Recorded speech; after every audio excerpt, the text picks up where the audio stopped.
கர்த்தருடைய நாமத்துக்கு மகிமை உண்டாவதாக. எல்லாரும் எப்படி இருக்கிறீங்க? சந்தோஷமா இருக்கீங்களா? இந்த நாள்ல வேர்ட் ஆஃப் கைடன்ஸ் என்னங்கிறத வாசிக்க கேட்கலாமா? எரேமியா எழுதின தீர்க்க தரிசன புத்தகம் 8ஆம் அதிகாரம் 4ஆம் வசனம்.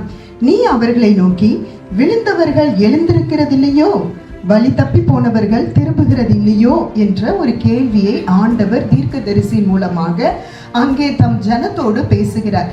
யார்? தம்முடைய ஜனம், யூத ஜனங்கள்.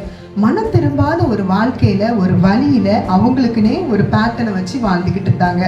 ஆம் தேவ பிள்ளைகளை, கெட்ட குமாரன் கூட பாருங்க, தகப்பனை விட்டு வெகு தொலைவுல போனாரு. ஆனா பாருங்க, ஒரு நாள் மனம் திரும்பி தகப்பனிடத்துல வந்தார். அதே போலதான் தேவ பிள்ளைகளாகிய நாம கூட விழுந்துட்டோம், நான் இந்த பாவத்துல விழுந்துட்டேன், இனிமே நான் மனம் திரும்ப மாட்டேன் அப்படின்னு கடினமா இருக்கக்கூடாதாங்க.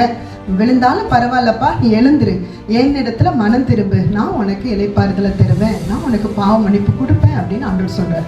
தேவ பிள்ளைகளாகிய நாம பாவத்திலே விழுந்து கிடக்காம மனம் திரும்புகிற ஒரு நிலை இருக்கு அப்படிங்கிறதாங்க இந்த வேர்ட் ஆஃப் கைடன்ஸ் சொல்றது.